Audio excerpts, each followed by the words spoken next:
I'm Jason Jorgensen. It is once again time for Husker Chat, brought to you by Acres Equipment. It's time to talk Husker football with Sean Callahan, the publisher of Husker Online. Well, Sean, Nebraska had a week off. It sounded like the Huskers certainly needed it for a number of different reasons. What's your take on how that benefits the team going into this week's game with Purdue?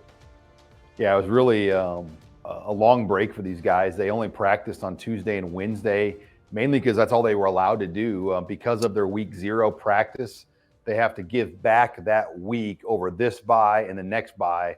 So they really only were able to get 2 in this bye, and they'll probably only get 2 in on the next bye. But that's a good thing. I think by this time of the year, you need the mental rest as well as the physical rest. And I think that hopefully will go a long way, especially being back home this week, having that lift of the home crowd behind this team for a 2:30 game.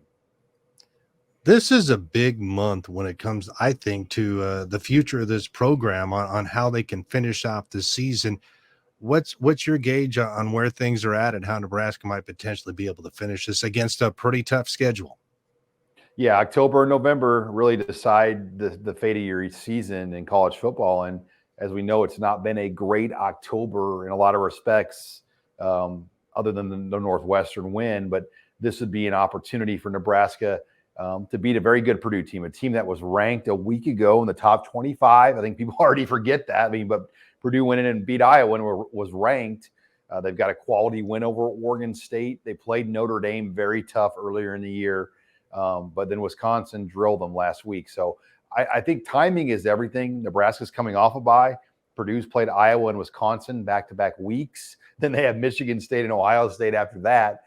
So you think Nebraska's schedule is difficult. Purdue will play 11 Power 5 games this year, and I think that's makes a difference. And at home, there's a lot of things that you like about this matchup for Nebraska. One thing that strikes me with Purdue this year is, for years they've been known for their offense, but this is actually one of the better defensive teams this year in the Big Ten, and this is as good of a defense as they've had in a while. Yeah, unfortunately, Jason, Bob Diaco will not be making a homecoming to Lincoln. He only lasted in West Lafayette 1 year for Jeff Brom. They have 3 defensive coordinators. One guy calls the game, but they have 3 guys carry the title. They've held opponents, I think, 3 out of the last 4 games to 13 points or less. So teams are not scoring a lot. Iowa only scored 7 on these guys. Wisconsin kind of broke the dam down. But you look at how they've played in the last month, they've played very consistent football, and it's not been Jeff Brom's offense. It's been the defense here of the Boilermakers.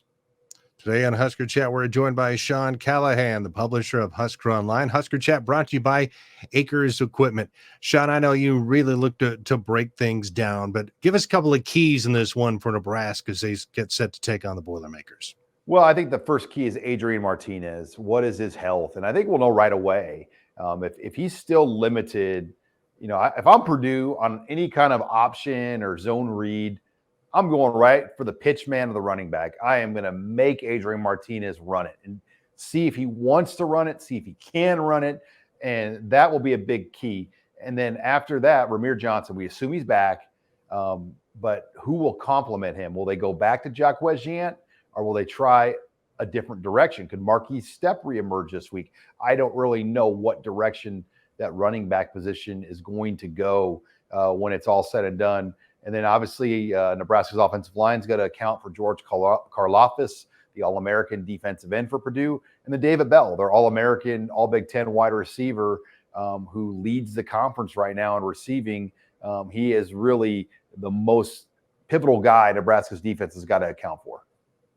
Not only did the team get some time off last week, but it also allowed the Husker coaches to get out and recruit. I've not asked you much this fall about where recruiting stands. I know they're looking at a smaller class.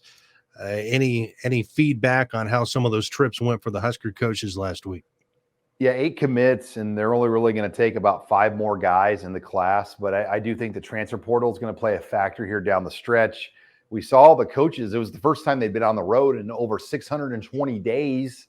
And, they went out locally and saw a lot of local guys, and they went out and saw a lot of their commits.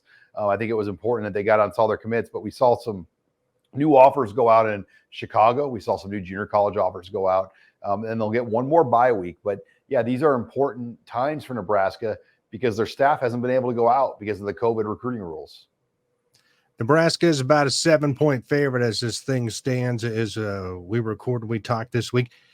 That surprise you at all that Nebraska is a favorite, or does that just have more to say with how poorly Purdue played last week at Wisconsin? It doesn't surprise. It's a good matchup, Jason, for Nebraska. Purdue is last in the conference in running. They're second to last in the country in running the football. Very one-dimensional in what they do. So I think it's a good matchup for Nebraska's defense. It's at home. The timing's right. And, I think people forget Nebraska played Oklahoma within 7. They should have beat Michigan State and had the ball to beat Michigan in the final minutes. So, yes, Nebraska, that Minnesota loss stung. Minnesota, though, is 3-1 now in the Big Ten, and they could end up winning the West. I mean, that's how crazy this West division is.